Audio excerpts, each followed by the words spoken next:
Bapak Ibu hadirin, telah hadir para anggota dewan di tengah kita. Begitu Bapak Ibu Kepala Desa juga BPD dan perangkat, silakan menempati tempat yang sudah disediakan. Bapak Ibu nanti ada penyampaian aspirasi, untuk itu boleh dari Bapak Ibu nanti dipersilakan untuk menyampaikan aspirasinya di panggung pertama. Sekali lagi silakan disiapkan ya aspirasi dari Bapak Ibu mewakili masyarakat. Ini yang hadir adalah Bapak Ibu dari desa-desa dan kecamatan Jati Tujuh. Untuk itu Bapak Ibu yang masih di luar,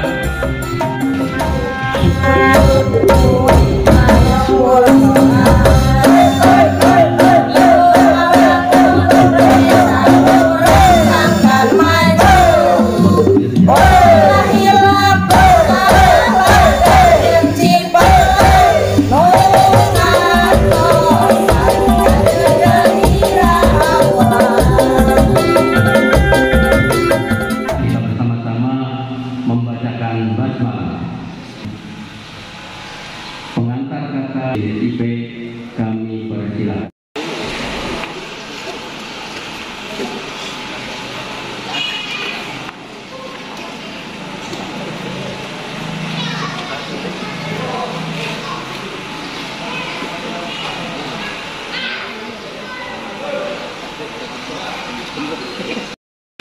Bismillahirrahmanirrahim.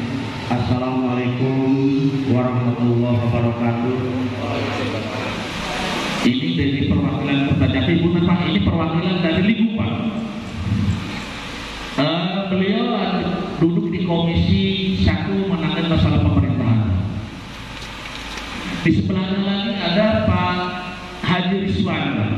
Ini dari Jatiwangi, Pak. Ini bos Gepeng. Ini duduk di Komisi 1, Pak, sama dengan Pak Edgar sini. Di sebelahnya lagi ada Ibu Ade Kartika. Ini dari Kertajati juga, Pak. Komisi 4 ya, Bu. Ini Komisi 4 masalah pendidikan dan kesehatan, Pak. Di sebelahnya lagi Bu Erni. Ini dari Jatiwangi, Pak. Ibu Buku juga ini. Ini duduk di Komisi 2 ya, Bu. Di sebelah kanan saya, di sebelah kanan lagi ada Pak Denny Fardi, Pak. Ini dari Ibu, Pak. Ini satu desa dengan Pak Muhammad Jube. Pak Ibri Pandi, Pak. Ini dari Jatiwangi juga, Pak. Di sebelah kanan lagi ada Pak Muhammad Adam. Ini dari Jatiwangi juga, Pak. Sebelah terakhir itu ada Pak Haji Nono Darsono, Pak. Ini dari Ibu, Pak. Dan saya sendiri mungkin orang Jati juga benar, Haji Rasul dari Komisi 1. Sama tentang adanya normalisasi Cipelang, memang betul yang saya rasakan.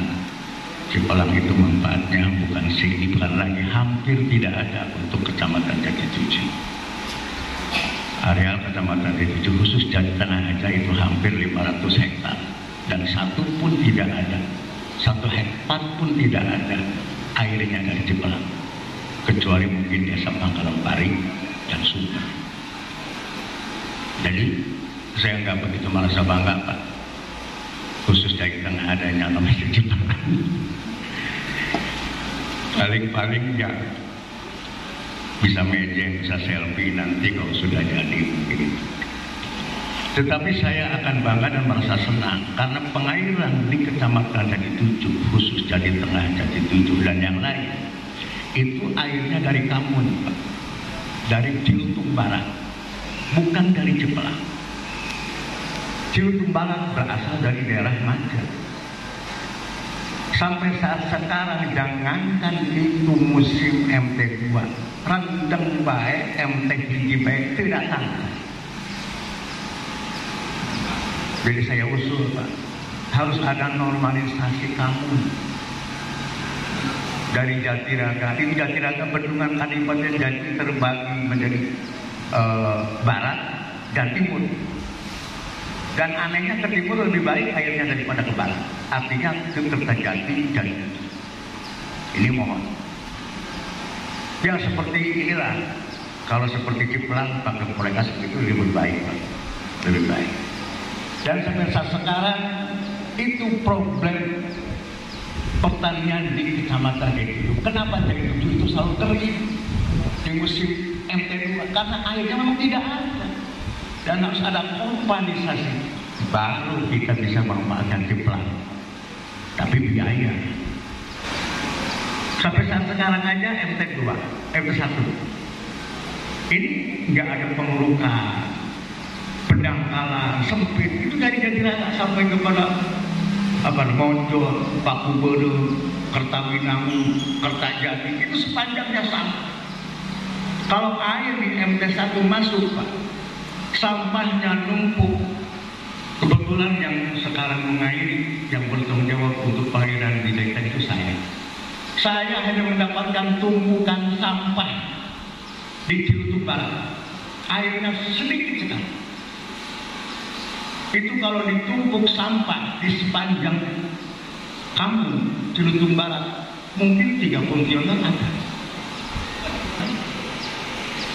Ketika kami usulkan mohon meminta beko untuk sampah yang masuk di wilayah itu kiriman dari Bapak dari sana, dari Kira, nggak ada. Tapi nggak ada, itu nggak terjadi. Dan ini problem. Dan ini setiap tahun. Ini mohon perhatian. Dan terulang. Bapak bisa ingat di desa-desa manapun, di desa manapun itu ribut antara petani dan pengelola air itu, Pak. Minta diairi, airnya gimana? Ubah-ubahnya segitu, airnya pengen full, kabutnya kayak gitu, hujannya arang-arangan, kompanisasi. Dan ini problem buat petani. Katanya petani kita pengen maju, penghasilan padinya pengen melimpah, airnya kok susah. Ini satu. Saya tidak akan menyalahkan siapapun, tetapi ini mohon perhatian. Betul, yang kedua, apa yang tadi katakan Pak Camat, jadi itu banjir, tapi bukan di situ Pak masalahnya, bukan dari Tambun, tapi dari mana? Dari Cibuaya. Cibuaya airnya dari mana? Coba bayangkan Pak, Cibuaya hanya 10 meter. Kalau saya tanya kepada yang lain, itu sebenarnya Cibuaya lebarnya 32 meter. Pertanyaan saya, yang 15 meternya kemana? Hanya tingginya paling juga 1 meter lebih saja. Pendangkalan sempit, ditambah bendungan Jatiraga. Mohon maaf ada Jatiraga di sini. Ditambah bendungan Jatiraga yang hanya pembuangnya cuma 2. Tambang limpasnya tinggi sekali karena untuk mengairi sawah yang lebih tinggi. Akhirnya air tidak ketampung, banjirlah terjadi. Dan ini terus setiap tahun, hampir 5 tahun terakhir sejak ada bandara.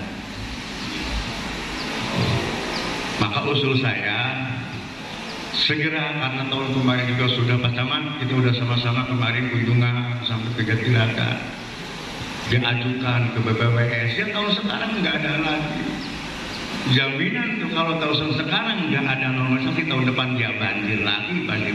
Terutama Pak wilayah Jawa Tengah. Kalau orang lain yang namanya Cibuaya, kanannya desa lain, kirinya desa lain. Di Biawak sebelah kiri, kalau dari sana sebelah kanan Biawak, sebelah kirinya Pasir-Ikis.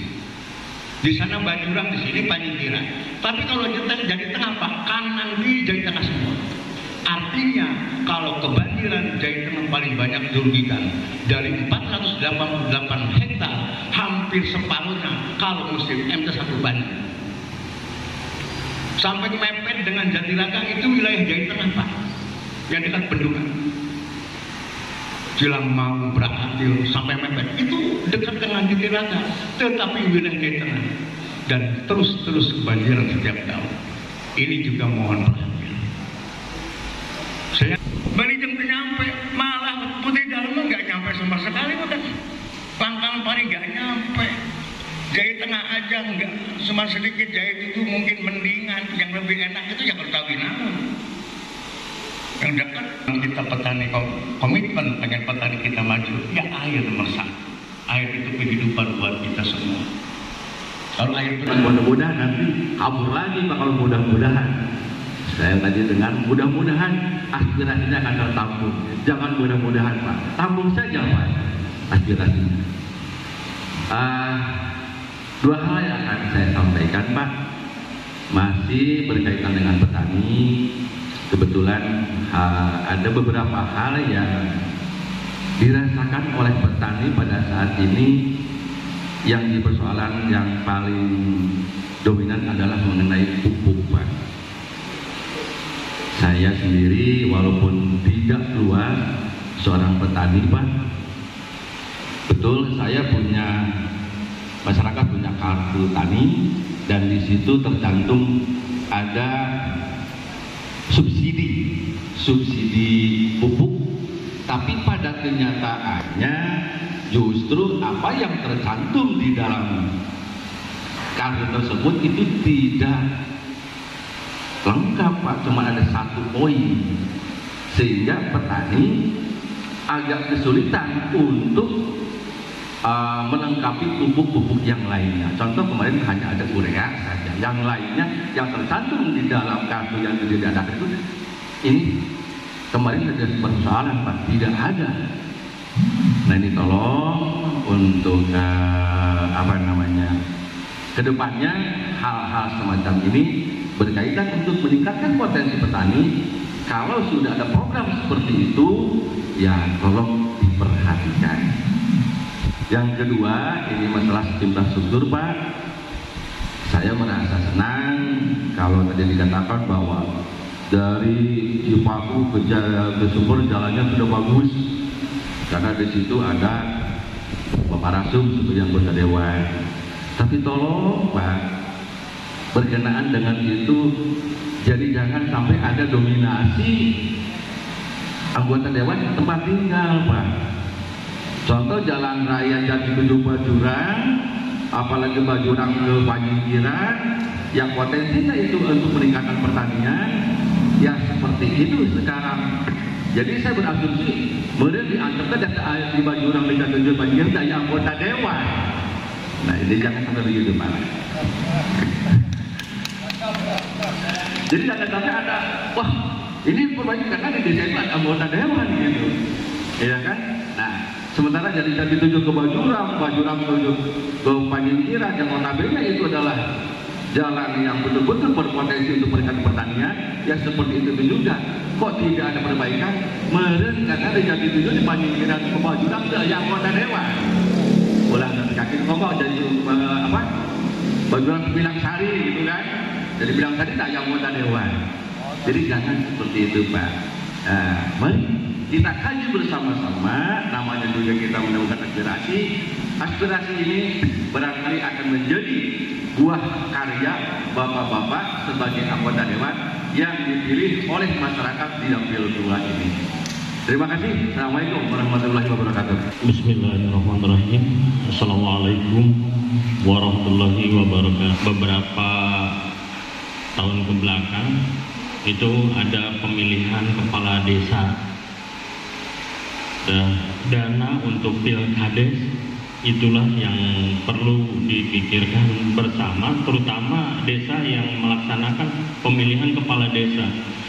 Kemarin kita sempat ngobrol-ngobrol dengan Pangkalan Pari, dia tidak memiliki PAD di desanya, sehingga itu perlu pemecahan. Dan saya dengar juga dari pihak kecamatan sudah menyarankan ke tiap desa agar menyimpan dana desanya. Apakah dari PAD atau apa, saya tidak tahu. Yang jelas mohon ada arahan dari atas, sehingga tiap desa itu kapan saja dia pemilihan desa, pemilihan kepala desa, dana itu tersedia. Jangan sampai nanti ada kepala desa, maaf, kalau dia mau nyalon baru nyisihkan gitu. Kayak menteri nyalon karep deui, ulah sampai kejadian seperti itu. Saya khawatir gitu. Karena yang akan jadi bermasalah nanti tetap BPD di sana, dan kalau pemerintahan desa kan pemerintahan desa yang terpilihnya. Jadi mohon dari sekarang ada arahan dan juga ada sikap yang tegas agar menyimpan dana untuk pilkades tersebut dan juga bantuan dari pemerintahnya dari kabupaten mohon itu juga ditingkatkan. Itu yang pertama. Yang berikutnya, desa-desa sekarang dengan adanya pandemi ini sedang marah memberikan bantuan, menyalurkan bantuan. Tetapi bantuan yang hadir ke desa di satu sisi itu harapannya sangat besar bisa masyarakat itu tersejahterakan dengan itu karena adanya pandemi itu. Tapi kenyataannya malah masyarakat saling terwauh gitu dengan teman-temannya atau dengan tetangganya. Kenapa? Karena merasa bahwa dirinya yang paling berhak mendapatkan. Sementara yang dikasih itu menurut versinya itu yang lain. Sehingga itu juga mohon ada regulasi yang jelas sehingga penafsiran dari tiap desa itu sama gitu. Karena itu yang memicu hal yang tidak baik. Dan tentunya juga supaya pemerintahan desa atau Pak RT, Pak RW yang di ujung tombaknya, dia kadang ada kesan bahwa keluarganya yang dapat gitu. Jadi kesan tersebut supaya hilang, meren kesejahteraannya untuk perangkat desa tingkatkan. Kalau perangkat desa ditingkatkan kesejahteraannya, otomatis BPD juga harus ditingkatkan, Pak. Nah, tadi saya baca di sini ada reses dan sebagainya untuk anggota dewan. Dan sekali-kali Pak BPD, semua pengurus BPD dan perangkat desa diajaklah untuk bimtek nginep di hotel, Pak, supaya enak seperti Bapak. Nah, jadi kalau kita sudah menikmati sesuatu yang seperti Bapak rasakan, meren di Nugawege akan lebih enak gitu. Karena kita pernah tidur di hotel. Walaupun nanti di horizon juga, kalau di kota mah kan di hotel pemandangannya bagus, kalau di sana kan sawah. Tapi itu lebih baik, Pak, kalau kita bisa merasakan ke sana. Orang dekat dulu yang merasakannya. Kemudian yang berikutnya, Pak, yang terakhir tadi masalah sampah. Betul, Pak, yang saya rasakan kalau kita berkunjung ke desa selalu kita ada prasasti di sana sampah, Pak. Selamat datang dan selamat jalannya itu selalu ada tumpukan sampah. Kasumber sarua aya, Pak. Terus ke daerah pokoknya hampir ke unggal desa teh sampah di ujung desa ataupun di awal desa masuk. Nah, itu juga kita dari masyarakat bagaimana caranya agar hal tersebut tersembunyikan lah paling tidak. Jadi ada penanganan yang lebih khusus lagi. Itu saja, Pak, yang bisa disampaikan. Mohon sudah memberikan pertanyaannya atau aspirasinya. Alhamdulillah sudah saya catat.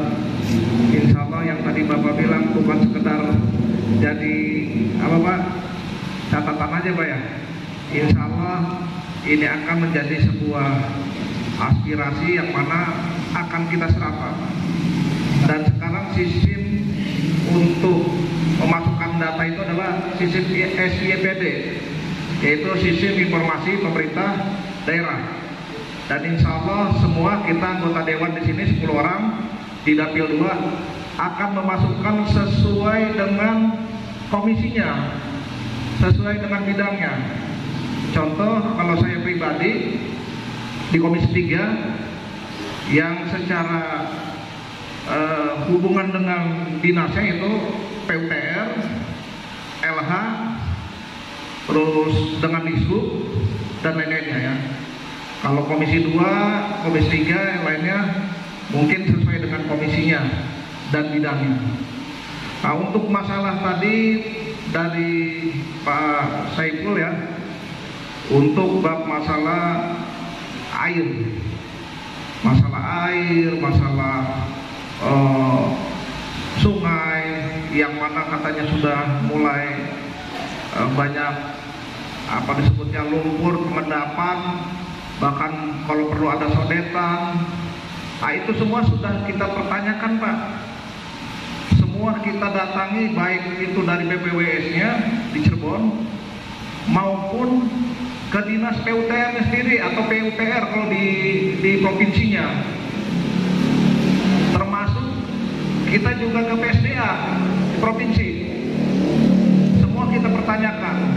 Bahkan ada satu yang selalu menggelitik saya dengan pertanyaan persis yang Bapak tadi bilang, kenapa air yang ada di Majalengka tidak bisa digunakan oleh orang Majalengka sendiri?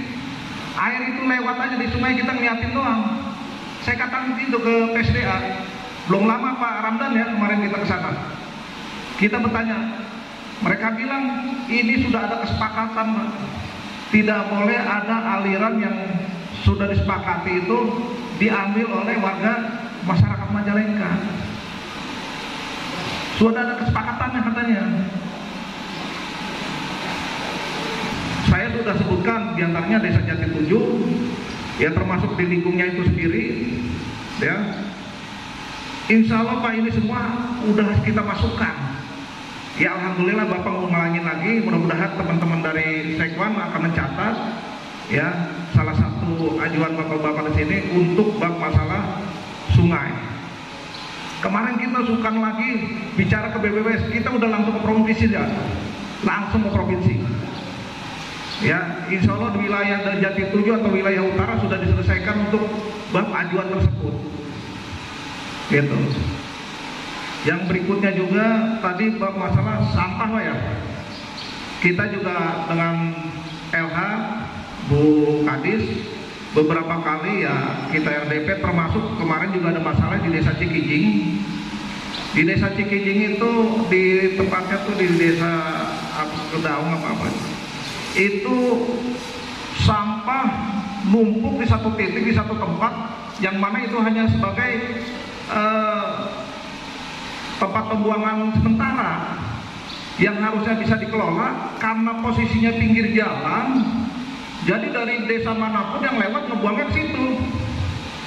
Sedangkan ongkos untuk pengangkutan satu kendaraan itu 500.000 dari Cikijing sampai ke Helet, 500.000. Nah kita urusan sampah kemarin 2 hari full.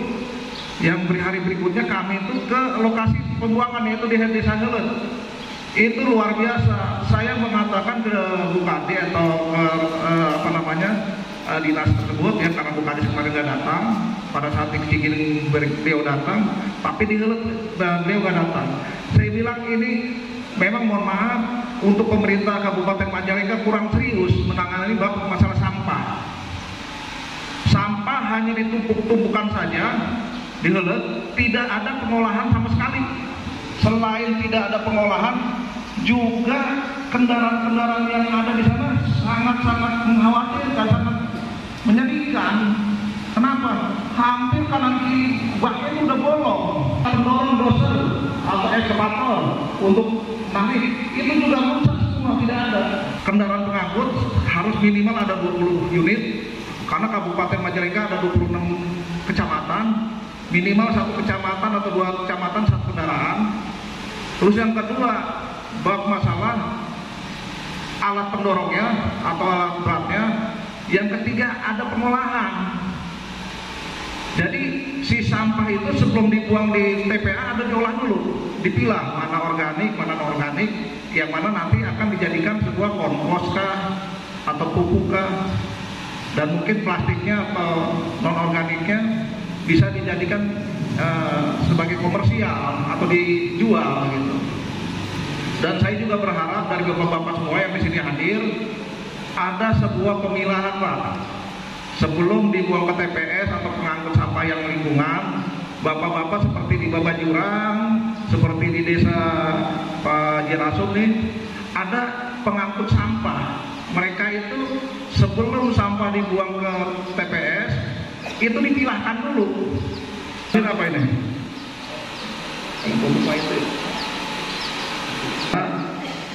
Insya Allah kasih aja Pak masukannya. Nanti kita masukkan untuk aspirasi di tahun 2023. Ya, daerah mana aja yang memang bermasalah untuk masalah jalan. Alhamdulillah di sini ada Pak Haji Rasum, ada Pak Haji Darsono dan kawan-kawan semua yang memang benar-benar alhamdulillah perhatian terhadap jalan. Ya, wilayah-wilayah yang sekarang sudah diperbaikan lumayan banyak. Cuman saya sedikit prihatinnya kepada pekerjaannya, pihak ketiga. Kita anggota dewan sudah memaksakan untuk ya aspirasi ini bisa dikerjakan, bisa dilaksanakan. Tapi pada saat pelaksanaannya, masya Allah kurang ajarin para pemborong. Yang harusnya ketebalan mungkin 4 cm dibikin 2 cm. Ya, yang harusnya kualitasnya secara aspalnya yang nomor 1 ini nomor 10 kali. Ya kan? Belum lagi kami banyak di daerah-daerah tertentu masalah drainase itu belum digunakan atau belum diresmikan udah hancur semua itu retak. Dari 3 pertanyaan, 3 penanya memang ada yang dari Komisi 2, bahkan ada di Komisi 1, Komisi 2, Komisi 3, dan Komisi 4. Tapi saya sedikit memberi gambaran aja Pak. Ini terutama Pak Kuwu Jaya Tengah, Pak Kuwu. Apa yang disampaikan oleh Pak Kuwu Jaya Tengah itu benar adanya Pak. Dan kami sendiri sudah membentuk perda Pak. Bapak kan pernah waktu itu dipanggil di Dewan Pak. Ini maksudnya untuk membahas ini Pak. Tujuannya itu. Maka kami bahkan ini Pak namanya di Cibuaya itu bukan normalisasi lagi Pak. Saya ingin dibikin kanal Pak. Itu pengajuan saya. Itu Pak Kuwu dari J7 pernah kan dipanggil ke Dewan kan, waktu itu RDP dengan saya. Tujuannya itu memberikan masukan Pak. Nih bagaimana kondisi J7 terjadinya banjir, kami tahu Pak banjir. Karena desa itu orang Sumber Pak, tiap hari pulang balik. Itu Pak. Maka insya Allah Pak Kuwu, ini bukan namanya Cibuaya bukan lagi dinormalisasi lagi, tapi saya diinginkan oleh saya itu adalah kanal Pak. Mungkin lebih hebat daripada normalisasi. Itu mudah-mudahan aja Pak cepat realisasi Pak. Kebenaran saya pernah ngomong dengan Pak Camat. Pak Camat ini namanya J7 Sumber ini sangat parah sekali dan tidak layak untuk dilalui oleh kendaraan Pak. Kalau pakai kendaraan kecil itu gasuk Pak. Gasuk Pak. Dan yang dibangun bukan itu aja Pak. Termasuk J7 Bapak Jurang juga ada. Cuma bertahap Pak. Diketahui Pak sekarang, apalagi sekarang Pak.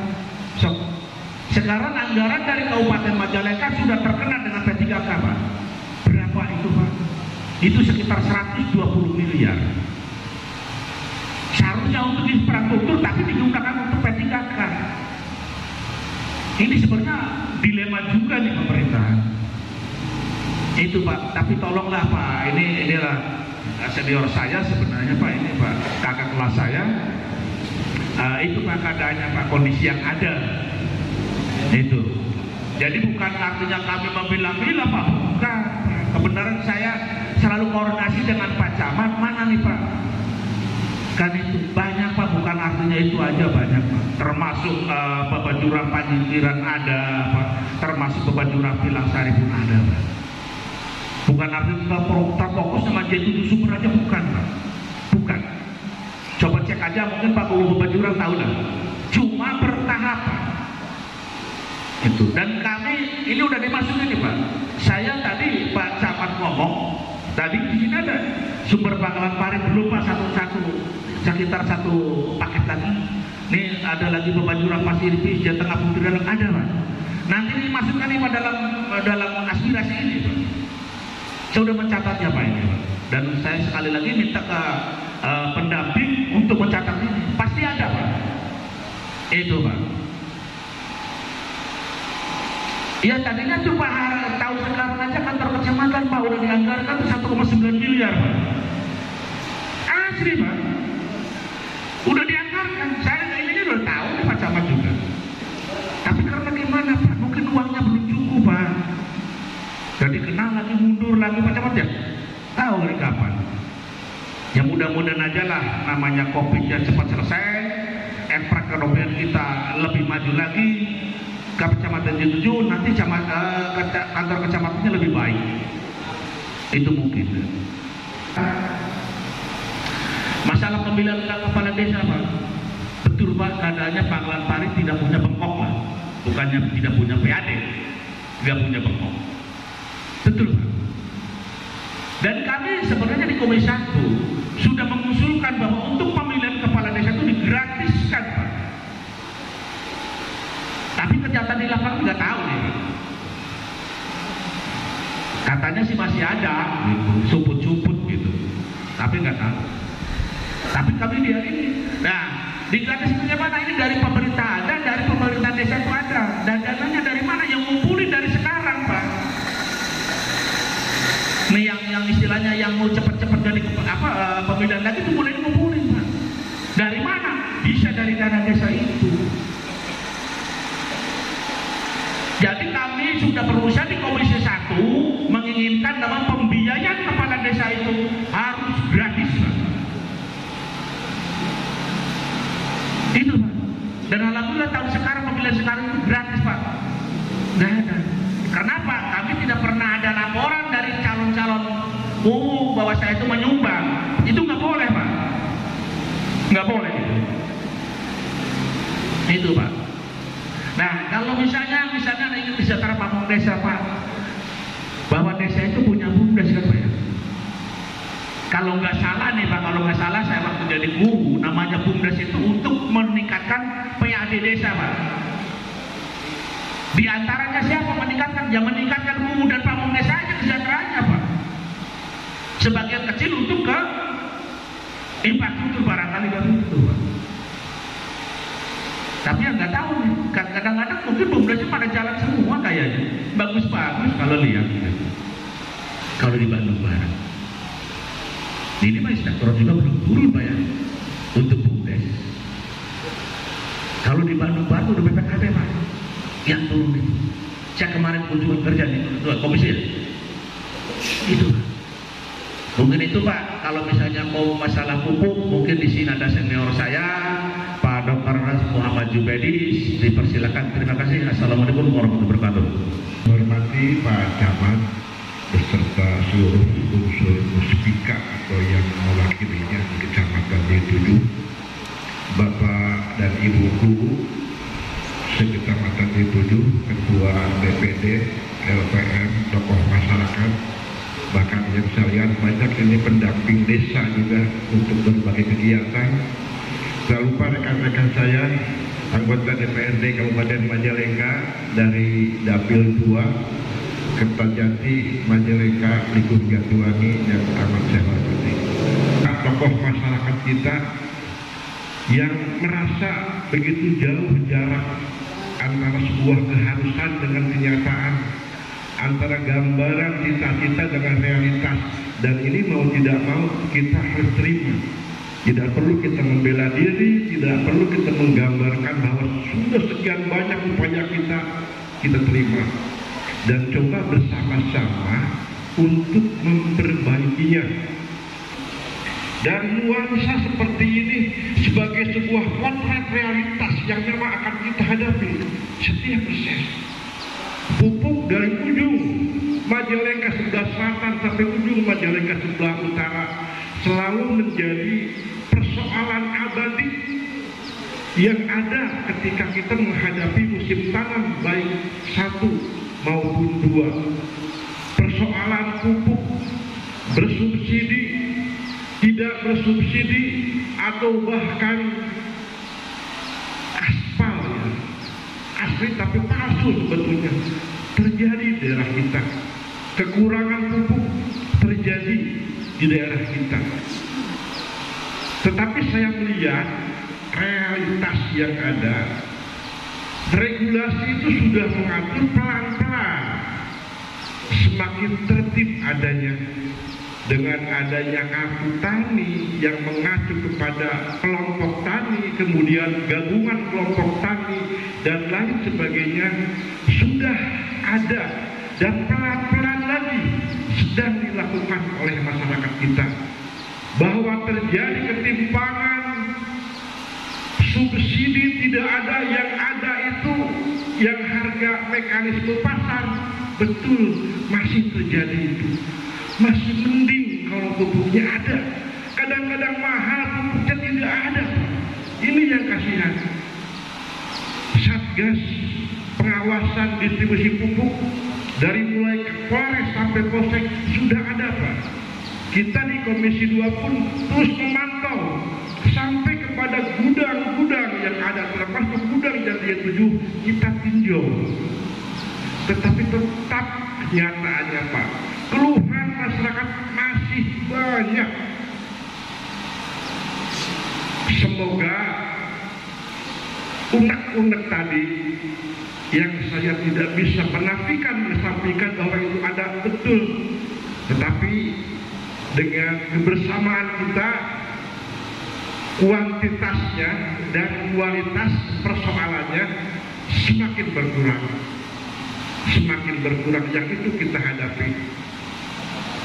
Di rumah saya pun terkadang dijadikan tempat rapat para PPL, Pak, karena mereka pun sudah tidak mampu mungkin menumpuk agregasi persoalan dari masyarakat, sehingga saya ingin melihat, saya telepon kepada Pak Iman misalkan sebagai kepala DKP 3, ditelepon untuk dikirim segera, termasuk Pak Denny yang repot saya lihat sejumlah pupuk, dan itu sudah terjadi meskipun tidak mengatasi semua masalah,